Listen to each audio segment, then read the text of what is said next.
Hit TV ప్రేక్షకులకి స్వాగతం. స్వస్తి శ్రీ క్రోధినామ సంవత్సరము, శాలివాహన శకము, ఉత్తరాయణము, వసంత ఋతువు, చైత్రమాసము. ఈ చైత్రమాసములో ద్వాదశ గోచార రాశుల్లో 6వ రాశి అయినటువంటి కన్యారాశి. ఈ కన్యారాశి గురించి తెలుసుకుందాం. ఈ కన్యారాశిలో గ్రహాలు ఏ విధంగా సంచరిస్తున్నాయి, వాటి యొక్క ఫలితాలు ఏంటి, దాని గురించి తెలుసుకుందాం. కన్యారాశిలోనే చంద్రుడు కేతువు సంచరిస్తున్నారు. ఆయన రాశిలోనే కన్యారాశి. కుంభరాశిలో శనేశ్వరుడు సంచరిస్తున్నాడు. ఈయన మారే అవకాశం లేదు కదా. 6వ స్థానము, షష్టమా స్థానేన శని. సప్తమ అంటే 7వ స్థానంలో మీనరాశిలో బుధుడు, శుక్రుడు, కుజుడు, రాహు చతుర్థ గ్రహ కూటమి ఏర్పడ్డది. మేషరాశిలో సూర్యభగవానుడు, గురువు సంచరిస్తున్నారు. సో వీరి యొక్క ఫలితాలు ఏ విధంగా ఉండబోతున్నాయో మనం ఇప్పుడు చెప్పుకుందాం. అష్టమా గురు, అష్టమా రవి. ఇది సూర్యభగవానుడు, గురువు ఇద్దరు కలిసి అష్టమలో ఉన్నారు. పనులన్నీ కూడా ఆగిపోయి ఉంటాయి. కన్యారాశి వాళ్లకు పనులన్నీ ఆగిపోయినాయి. పంతులు గారు ఏ పని సరిగ్గా అయితలేదు అంటే అంటారా, అది తప్పనిసరి కరెక్ట్. దీనికి గురువు బాగలేడు, అష్టమలో ఉన్నాడు, శుభ ఫలితాన్ని ఇవ్వడు. రవి కూడా బాగలేడు. ఇకపోతే మీనరాశిలో 7వ స్థానంలో బుధుడు, శుక్రుడు, కుజుడు, రాహు చతుర్థ గ్రహ కూటమి ఏర్పడ్డదని చెప్పినాం. ఇది విద్యార్థులకు చాలా మంచి పీరియడ్. ఇది మీరు ఏది ప్రమోషన్ కావాలన్నా, ఈ విద్యలో ఏ కాలేజీ కావాలన్నా, ఉద్యోగస్తులకు ఏ ఉద్యోగం కావాలన్నా దొరికే అవకాశం ఉన్నది. ఎందుకంటే సప్తమా బుధుడు. చాలా మంచి ఉద్యోగం వచ్చింది. పంతులు గారు మీరు అన్నారు ఉద్యోగం వస్తుందని. తప్పకుండా వస్తుంది నాయన, కానీ కొంచెం ఆలస్యం అవుతుంది మీది. తర్వాత సప్తమలో శుక్రుడు ఉండడం వల్ల వివాహము కానటువంటి వాళ్లకు వివాహం అవుతుంది. తప్పకుండా సప్తమా స్థానము కళ్యాణ స్థానము, పాణిగ్రహణము కాబట్టి 7వ స్థానంలో ఉన్నట్టయితే శుక్రుడు వివాహానికి ఇస్తాడు. నెక్స్ట్ 7వ స్థానము సంతాన స్థానం కూడా. పంతులు గారు వివాహం అయిపోయింది, 3 సంవత్సరాలే 4 సంవత్సరాలే సంతానం లేదని వాళ్ళకి 7వ స్థానంలో శుక్రుడు సంచరించినట్టయితే వాళ్లకు సంతానమయ్యే యోగం ఉందయ్యా. సప్తమా స్థానము కుజుడు కూడా ఉన్నాడు. ఇది కొంచెం దోషపూరితం. ఈ కుజదోషం ఉన్న వాళ్లకు, సప్తమలో కుజుడున్న వాళ్లకు ఇది కొంచెము దోషము. దానికి వివాహానికి ఏం చేయాలనో చెప్తాను. తర్వాత భార్యాభర్తలు అన్యోన్యంగా ఉండడానికి, అంటే పంతులు గారు మా భార్యాభర్తలు పోట్లాడుకున్నాం, ఆమె ఎక్కడుంది నేను ఇక్కడున్నాను, కానీ మీరిద్దరూ కలవడానికి కూడా ఇది మంచి పీరియడ్.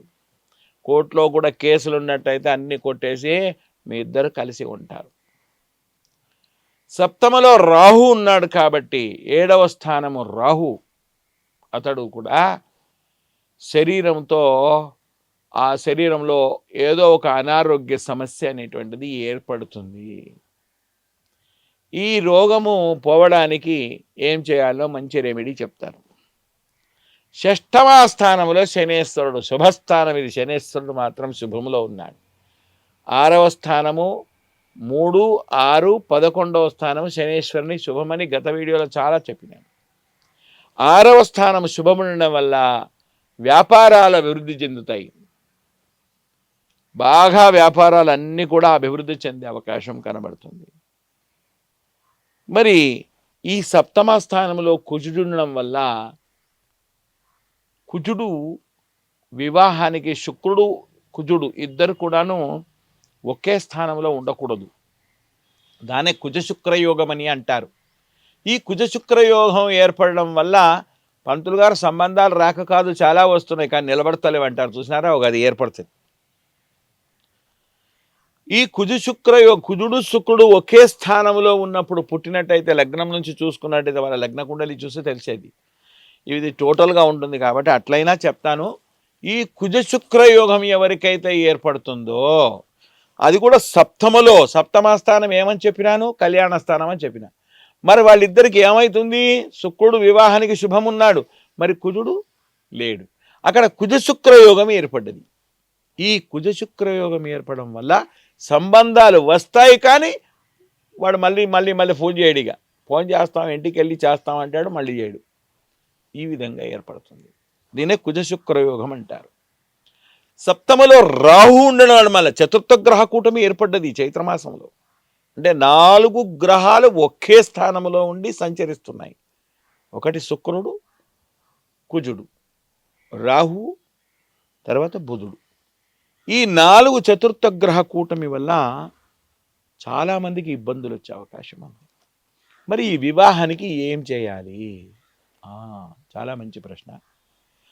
ఈ వివాహం కావడానికి ఏదైనా ఒక మంగళవారం రోజు ఎర్రని కందులు, ఎర్రని పూలు, ఎర్రని పండ్లు పెట్టి, కుజుడు 3వ గ్రహం కాబట్టి 3 పండ్లు, ఒక 3 పువ్వులు పెట్టి నేను చెప్పే మంత్రాన్ని చదవాలి. లేదా పెట్టి ఆ యొక్క ఎర్రని ధాన్యం అంటే కందులు వస్తాయి, అవి బ్రాహ్మడికి దానం చేయాలి. తర్వాత నేను ఒక మంత్రం చెప్తాను తొందరగా వివాహం కావడానికి. దేవేంద్రాణి నమస్తుభ్యం దేవేంద్ర ప్రియభామిని వివాహ భాగ్యమారోగ్యం పుత్రలాభంచ దేహిమే హే గౌరీ శంకర యథాత్వం కళ్యాణం కురు అని ఈ మంత్రాన్ని చదవాలి. చదివినట్టయితే తప్పకుండా వివాహం అవుతుంది. మరి పంతులు గారు సప్తమ స్థానంలో రాహు ఉన్నాడు కదా, రోగాలు లోపల ఏర్పడతాయి అని చెప్పినారు. ఎక్కువగా చర్మ రోగాలు, తర్వాత నరాలకు సంబంధించినటువంటి వ్యాధులు, నర్వ్స్ డిసీజ్ ఇలాంటివి ఏర్పడుతూ ఉంటాయి. మరి దానికి ఏం చేయాలి అంటే రాహుకాలములో పూజించాలి. రాహుకాలములో లేదా దుర్గాదేవిని పూజించినా చాలా మంచి ఫలితం వస్తుంది. దుర్గాదేవిని పూజించండి. ఆ దుర్గాదేవికి పాయసం నైవేద్యం పెట్టండి. పెట్టేసి పసుపచ్చని నిమ్మకాయలు, ఆకుపచ్చని నిమ్మకాయలు సగం 15 30 నిమ్మకాయలు మెడలో వేయండి. అమ్మవారిని వేడుకోండి దుర్గాదేవిని. ఆ దుర్గాదేవిని ఎప్పుడైతే వేడుకుంటారో దుర్గా సప్తశతి పారాయణం చేయండి, 7 శ్లోకి పారాయణం చేయండి. మంచి ఫలితాలు వస్తాయి. ఇంకా మీరు పూర్తి వివరాలు తెలుసుకోవడానికి నా యొక్క ఫోన్ నెంబరు ఆ స్క్రీన్ మీద మీకు కనబడుతుంది. ఆ నెంబర్కు ఫోన్ చేసి మీ వ్యక్తిగత సమాచారం తెలుసుకోండి. శుభం భూయాత్.